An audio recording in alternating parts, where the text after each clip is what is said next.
Hi, and welcome to the History of Fan Anime. I'm your host, William Chow, and in today's episode, I'm going to basically take a year and time capsule it and basically tell you what has happened in the anime scene during this year, and then basically give you sort of what I have encountered in anime during this particular year. Okay, so what better year to start off with? When as at the King of Smut 95, I will begin with 1995. Okay, and so what I'll do is I'll pick something like a magazine, and the magazine I'll go through, for example, is something like this one here. This is the Newtype magazine for 1995 January. Okay, so basically, like I said before, one of the things that I did when I was getting into anime is I had to order a subscription to these animation magazines from Japan. So that would give me a fairly good idea of what was coming out, every month, from Japan. So whether it be CDs, whether it be Laserdiscs, what's going on TV, what new OVAs are coming out, things like that. All that information would be in these magazines. So basically, I'd go down to either Sophia's bookstore or Yaohan bookstore and get a subscription to these things and pick up the monthly issues. And then basically, it'd be like coming home with these magazines, and then basically it'd be like pouring through. Oh, it'd be like a Christmas time almost, because you'd go through and you'd be like so excited to find out what was going on and what was new, and maybe something like new that you weren't expecting. You would find, and then you'd be able to, you'd get the information that was in these magazines and go out and maybe order them, or read up and try to find more information about them. So what I'm going to do for you is I'm going to kind of go through this magazine and then sort of like give you what I would be kind of, as an anime fan, be looking at and be kind of pointing out to you, what things be looking at in particular, and spot things that are special about these magazines at this time. So obviously, there's a lot that's going to happen in 1995. So what I'm going to do is I'm going to probably end up breaking this episode into multiple episodes, and then basically put them along in my timeline here. So by all means, of course, you want to hit like and you want to hit subscribe so you can get all the episodes in this set. And then I'm going to continue on with other years and doing the same sort of thing, grabbing some kind of, various different magazines and different points of reference for this particular year, in this case, again, 1995, and then basically bring out things that are related in that particular year, bring out events and things like that happens in that kind of year, sort of give you an idea of all the different things that, you would be looking for, or you would be experienced to in 1995. Okay, you got Macross 7, so it's like, okay, all right. So obviously, Macross 7 is one of the big popular things. So as I'm flipping through the magazines, the very first big article on there is basically 1985 to 1995. It's a 10-year anniversary type of thing about Newtype, the 10th anniversary of Newtype, the magazine. Okay. And so basically, obviously Newtype, the magazine, I've started picking up very, very early, and obviously I've got most of the issues of this particular magazine in this particular run. So again, the big focus on 1985, when of course Zeta Gundam came out, and of course that's when I was going to the Japanese grocery store, renting random tapes of Zeta Gundam, on VHS cassettes, and they were just scrambled with a whole bunch of other episodes of various different things. And then of course, as I flip the page, I see one of my favorite Gundams, Double Zeta Gundam. And then after Double Zeta Gundam, they released that Dragonar, which was actually a lot of people say that that's a copy of Gundam and all this other stuff, but it was designed to be a filler between Zeta and Double Zeta, while they weren't putting out Zeta at that time, right? Because they didn't have it ready yet. So this was a filler, and it was kind of an interesting concept, because I like those episodes where the Earth is getting taken over, and the Earth forces are slowly trying to take it back, slowly upgrading the mechs at the time, and I really like the all-female dragoon team that they also had in the second season, which was really cool. Also on this page is SPT Lazenar, which is another series one of the last series that we were working on, as well as Dragonar. That's one of the last series that we were working on before we stopped doing fan subs. The conflict between Mars and Earth and that kind of stuff. That was good. Continuing on, of course, Pat Labor, very, very popular series in that series. Newtype, of course, being a very popular thing. They released 5-star stories. Both in manga form, and they put a lot of support behind that one. Of course, the OEVA Gundams, so that's 0080 and 0083. Of course, Victory Gundam, and of course, to modern day 1995, which is Macross 7. Okay, so Fire Valkyrie and the whole rendition of remaking the concept of Minmay as a musical attack. Anyway, so. So those are some of the things in this new article, and of course they continue the coverage of Macross 7, so live in Macross 7, different various pictures and that kind of stuff, mecha and whatnot for that. I come up to a page where now we've finished the articles, and now we come up to the page of ads. Now this is really, really exciting for me because I say, okay, I wasn't really interested in Macross 7 because it was kind of like, okay, it's a band instead of Minmay, okay, or whatever. But then I go to the ads, and then all of a sudden I'm going, the first thing I see, it really excited me because it's like, okay, I see Graduation. Hey, they've got some laser discs for Graduation available, as well as some CDs, and it's like, wow, I mean, this is great because Graduation is one of those games I'm playing on the PC Engine, and I'm excited to hey, they've got more about it. So all I ever thought about was it's just a game, no big deal, and all of a sudden, wow, they've got this anime coming out for Graduation. So, but you can see on the bottom they've got information about the CD and DVDs and that kind of stuff. So basically, I took a photocopy of this thing and went down to a Wase bookstore and said, hey, I want you to order, this information and circle it and all this other stuff. And then going, okay. So I go in there and I order it. And then, of course, in comes my CD for Graduation. And it's like, okay, good. It's called Teach Me Please. And it basically has a bunch of, various different songs and drama from Graduation, right? And as I said, I'm already playing, the PC Engine game for Graduation. So all of a sudden now, I can see an actual anime with the characters of Graduation. And at that time, I was also, doing a little bit of work on Neo Graduation. So this is the Neo Graduation for the PC Engine.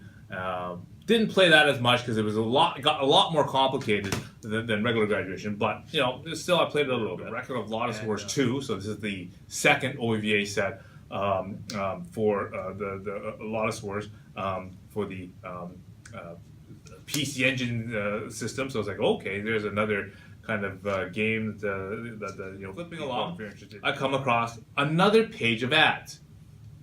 This one has all the shall we say Viz type titles. So this is the you have the Urusei Yatsura, the Maison Akaku, and the Ranma. Okay, now of course there's the big ad for the Maison Akaku DVD box set. All 24 lasers all in one big box set. But of course I was buying the lasers one by one at that time, so I wasn't really interested in this huge big box set. Because I was individually buying them one at a time. So. That didn't matter. But as I'm looking further down this page, I see, what's this thing? It's called the Music Calendar. Okay, so made from 1985. It's a CD with a calendar or something in it with some different remixes of music soundtracks. So I said, oh, that looks kind of interesting. Okay, photocopy this page as well and send that in and go, hey, I want to order this. Circle these things here and and get those ordered, and sure enough, okay, the 3 calendars here. So that's the Maison Akaku music calendar, the Ranma and a Half music calendar, and the Urusei Yatsura music calendar. Okay, so so I got those things like, okay, this is great. This is like, they have some different mixes of music in there and whatnot. They also have these special edition Maison boxes and that Sura CD boxes. I didn't bring those today, so I'm gonna put that into another, because that's almost another episode, but just by itself, to unveil those things. So I'm just gonna kind of, hit subscribe, hit like, and then in a future episode I'll get into those ones. Okay, so now in the middle part of this magazine, this is where it gets off with the glossy pages into the regular kind of stuff, like a comic, if you will, because again. Newtype was a big supporter of the 5-star stories, so they have a really big manga section, sample section of that for him. So a big thing of 5-star stories showing all the artwork and that kind of stuff. As an anime person looking for anime and that kind of stuff, and people always ask me, well, how do you know which anime to get? Where do you get your information? The middle section here called. This thing called Anime Land. Okay, so this middle section here is the most important part of the book for the the fan that's looking for the information, like the actual data that you need. Because here it is. It tells you all the what's on TV right now, where they rank in the TV listings, what the top books are, what the top CDs are, what the top games are, what the top cassettes videos are, and the top laserdiscs are, right? So, and it gives them rankings and that kind of stuff, so what's coming out and what is good and what is bad, type of thing, right? So you can look that up. Okay, also has a whole page on new releases. So you want to know what's new for 1995. Boom! You look on this list and it gives you everything. And I can see there's things like there's comics, videos, CDs, games, whatever, right? They're all sort of in this list, and so that'll give you an idea, going, hey, this is what I need to order. The middle part of the book is the TV guide. Okay, so that gives you basically here's what's the shows that are on TV right now. So I mean, just looking at this one page, I see Slam Dunk, I see Sailor Moon S, Yu Yu Hakusho, okay, Ton de Burin, okay, and basically they'll tell you what time they are on, what day they're on, what stations carry them. So whether or not that station is in your zone or whatnot, and then it gives you the which day and which week, what episode they're on, what the title of the show is going to be, what the brief synopsis of what you would expect this episode is going to be about, so that if you've missed the episode, then you can fill yourself in. What episode you missed, or you can catch up by following the cast on that. So basically, we'll go through the TV. Now, the middle section is again a whole bunch of what they could refer to as again more animes that are coming out, or that give you some more interest too. And so the big new thing here is Blue Seed. Okay, this new series called Blue Seed. It's showing at like 6 o'clock to 6:30. Okay, so right, prime time, as it were. Okay, another new show called Red Riding Hood Cha Cha. So this is one like this, like the sixth the series that Arctic Animation subtitled the entire thing with, thanks to Daisuke. And again, we were so excited about this particular series, we started subtitling this thing using the tape copies. So we didn't even start with Laserdiscs on this one. We just went straight to tape, and we started subtitling it, which is actually better, because actually on the actual broadcast copy, the opening theme song is done by the popular band Smack, and on the Laserdisc copy, they couldn't get the licensing all figured out by the time the Laserdisc came out, so they actually had to get one of the seiyus to sing the song instead. That's why there's a different version on the Laserdisc than there is on the actual TV series. What we did when we did is we spliced the SMAP version into our fan subs, and then we basically started subtitling after the opening theme song from the Laserdiscs. Okay, when we got them in later on. So, but yeah, Red Riding Hood Cha Cha, again, that's a 6 o'clock 6:30 start. So that's a really fun series. And if you check one of my previous episodes, you know, I was really excited when they were advertising the wing crest ability. So that's another one of those toys I ordered from the magazine once I saw the ad. Okay, continuing along, Sailor Moon S. Okay, 7 o'clock to 7:30. Big layout of that one, and of course Yu Yu Hakusho, 6:30 at the 7 o'clock show there. Doing different things with that. In the OAVA side, so away from the TV side, now we're going to the to the OAVAs. We're going to the You're Under Arrest. So this is really exciting stuff because that's always a popular series. And let's see, another OVA series, Key the Metal Idol. So it's another new series that was coming out for that on the OVA scene. And then we're back to ads again, and right away, okay, my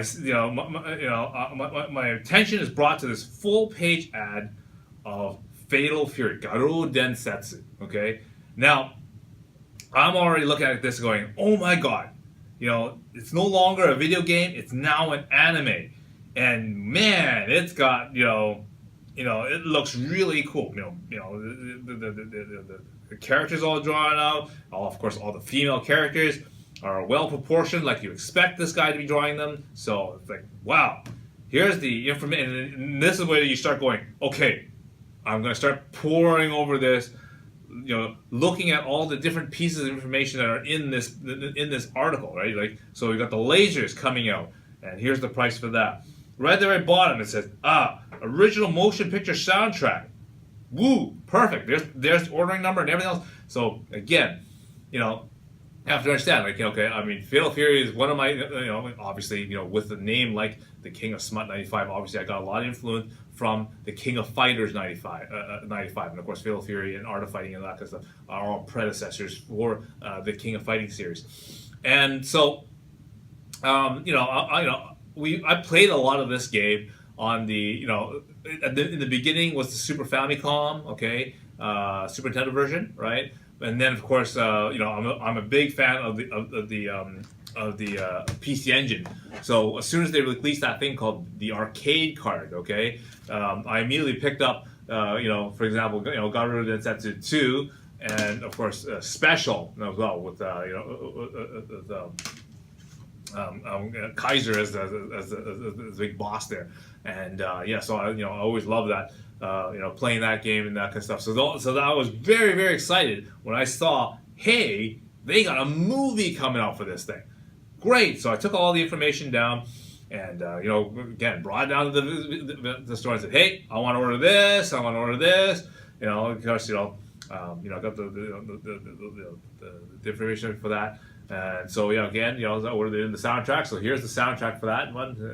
Exactly as they say it. And again, this is a very good soundtrack for that because it has all the BGMs and the music from that one. So that was a really good thing. So again, so that's again, that's another way of how I saw something that was really, really exciting because here I am again playing the video game, and all I ever knew was the video game, and all of a sudden, bam, they've got a movie for this thing. Okay, and I flip the page, and again, Ranma looks like a big spread of Ranma here, and again, the first thing I spot is this thing called Doko the Second. Oh, new album on sale. Okay, so I'm thinking, hey, this is kind of cool. Ranma music, all right. Doko again is their copy version of that of a famous band called Coco. Okay. But of course, Doko is their version of, I don't know if you know a girl band called Coco. It's called Doko, and what they do is they use the 5 voice seiyus to make the band. So, i.e., the person who plays Ranma, Kane, Nabiki, Shampoo, and of course Nabiki, right? So, and so basically, I got the number down there. All the order information is at the bottom of this ad. So I ordered it in, and there it is. Okay, so they came in. It's like, hey, wow, this is actually even thicker than I expected, right? So, again, usually what happens is if you order the things early, you get extra little stuff with it, right? So in this particular version, right, you get the basic CD, so no big deal, it's just a CD. But it comes with all these, these are like the actual CD. This is like an empty CD booklet. Okay, so this would be you normally would be your CD listings and all that kind of stuff and whatever, but it's empty. Okay, and what they've done is they gave you all these stickers. Okay, so this is like different stickers and the track listings. Okay, so they gave you the track listings and the stickers all separately. Okay, so then you can make your own book. Okay, of and little mini stickers. So if you want to make your own little thing, there's there's all the CD information on ordering things in case you want to put that on the book like itself. Okay, this one here is a template for the CD. So if you want to peel this sticker off, you can actually stick it right on the CD and make it your own. You can make that the CD surface cover. Okay. And again, you can put the listings however you want, in any order you want. Of course, all the characters, there's, of course, the instructions on how you're supposed to, line up and all that other stuff. If you really care to read that, I'm sure you can figure that out. But yes, there's all these different stickers, character stickers, different styles and that kind of stuff. And all that. Plus, you get all these mini information things in case you want to make the track listing up your own way and reposition it your own way. And number sheets and that kind of stuff, just like you would like a VHS cassette. You can have all the different numbers and different labels, so that each of the characters have their names on here. So Rama, Kane, Shampoo, Nobiki, Katsumi, both written in both English and romanized form. You could take that and stick that onto each of the pictures or onto the front cover, back cover, whatever.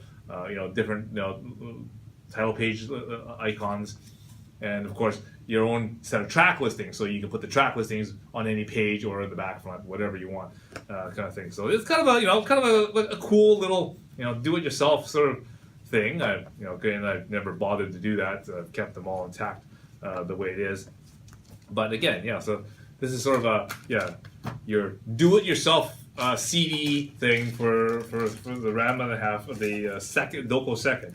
And again, I would not have known this if I didn't go into this magazine and read this thing and saying, okay, hey, you can do all this weird this is sort of like self kit, okay, they call it, or whatever, for this Ranma thing. And that's what this that set is. So again, I wanted to tell you that was one of the things I ordered in. And that was thought, wow, this is actually pretty cool. Now, again, I didn't do that for this one, but I mean, the idea of making your own CD booklet, was kind of an interesting concept for a CD. Okay. All of a sudden, I'm going, oh my god, this is great.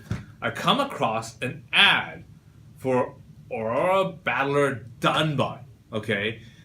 Now, this is one of those those series that like Zeta Gundam, Double Zeta Gundam, that came out that was really old and that I sort of got interested in because of the mech, kind of like the bug kind of flying mecha armor kind of thing, and it also has a little pixie that the guy found. So I thought it was kind of like a good mix between medieval and mecha, that kind of stuff. And and somehow some people say it ties into the L Guy and Fly Star Stories, whatever thing.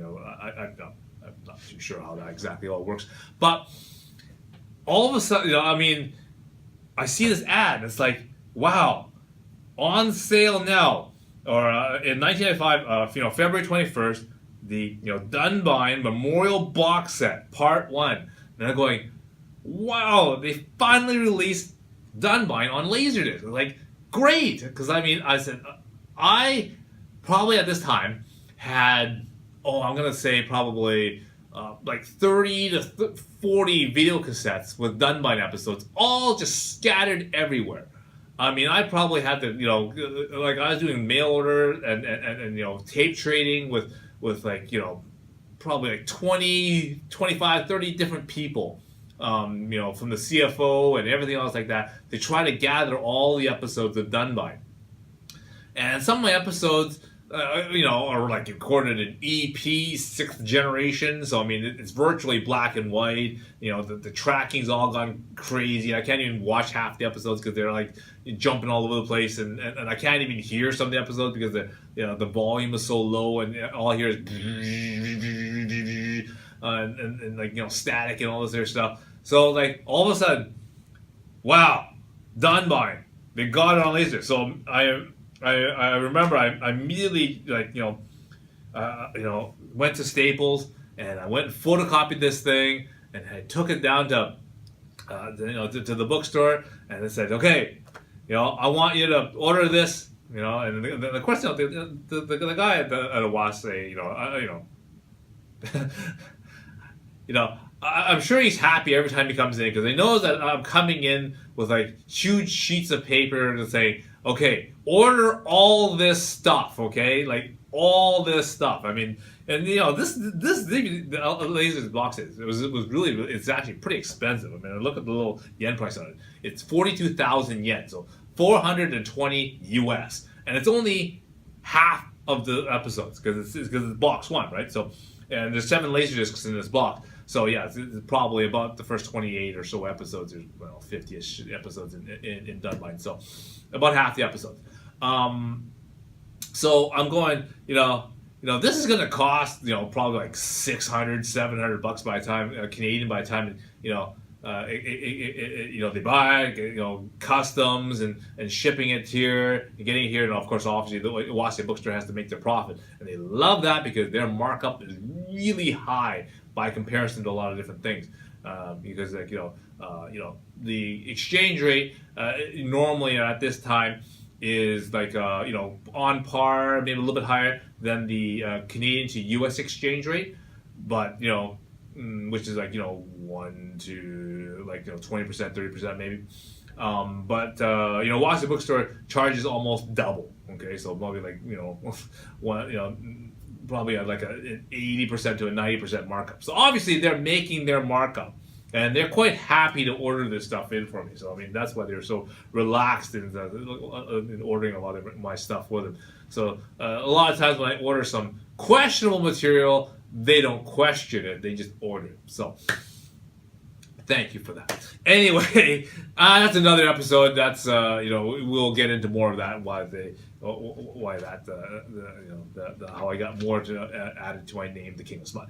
But so I got this stuff. I got it in. I ordered it in. And waited a month or two or whatever, and then of course in comes the prize. Okay, this finally replaces all those stupid video cassettes of Dunbind that I had.